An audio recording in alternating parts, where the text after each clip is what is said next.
வணக்கம். ஷாயனம. நாம் பழமையான சிவாலயம் மட்டும் இல்லை, கோவிலுக்கு போகும் பொழுது இந்த ஒரு விஷயத்தை நீங்கள் கவனிச்சிருப்பீங்க, கண்டிப்பாக கவனிச்சிருப்பீங்க. எப்படி?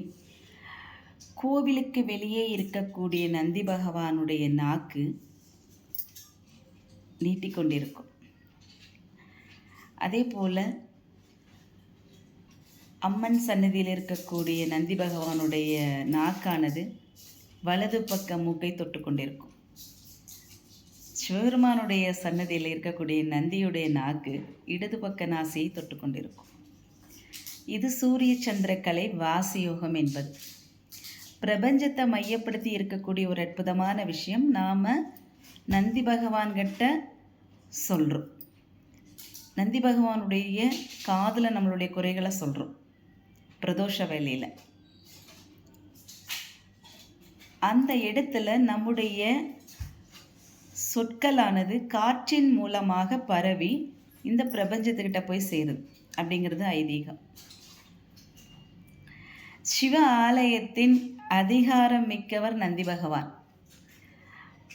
சிவா வாசி. மூச்சு பயிற்சியை தாராளமாக முதலில் ஆரம்பிப்பவர் யாராக இருந்தாலும் நந்தி தேவர் முன்பு ஆரம்பித்தால் வெகு சீக்கிரத்திலேயே சித்தியடைந்து விடலாம். எதை? மூச்சு பயிற்சி.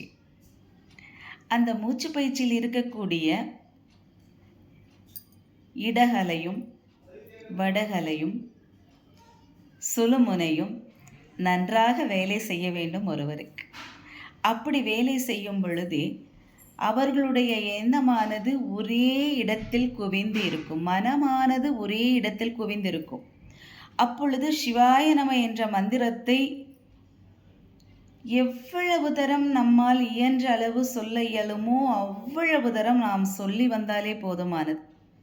அப்படி சொல்லும் பொழுது குறிப்பாக பிரதோஷ வேலை காலகட்டத்தில் மட்டுமல்லாமல் அனைத்து காலகட்டத்திலும் நீங்கள் சிவபெருமான் கோவிலுக்கு செல்லும் பொழுது, பழமையான சிவாலயத்துக்கு செல்லும் பொழுது இதை முயன்று பாருங்கள். 2 கைகளையும் சிவாய நம மந்திரத்தை சொல்லிவிட்டு 2 கைகளையும் நன்றாக தேய்த்துவிட்டு முகத்தை நன்றாக 3 தடவை தடவிக்கொள்ளவும்.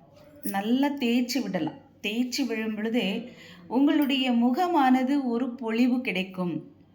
இயற்கையான முறையில் பொலிவு கிடைக்கும், ஒரு தேஜஸ் கிடைக்கும். சில பேர்த்த பார்க்கும் பொழுது இவங்களை பார்த்த மாதிரி இருக்கேன், எங்கேயோ பேசுன மாதிரி இருக்கேன், நல்லா பழகின மாதிரி இருக்கேன், நல்லா தெரிஞ்ச முகமாக இருக்கேன், அப்படியெல்லாம் நமக்கு சில பேர்த்த பார்த்தா தோணும் இல்லையா? அவர்களுக்கும் உள்ள ஒரு பாசிட்டிவ் வைப்ரேஷன்ஸ் தான். அந்த பாசிட்டிவ் வேவ்ஸ் எங்கிறது கிடைக்குது? இந்த பிரபஞ்சத்தின் மூலமாக, கடந்த பிறவியுடைய தொடர்பின் மூலமாக.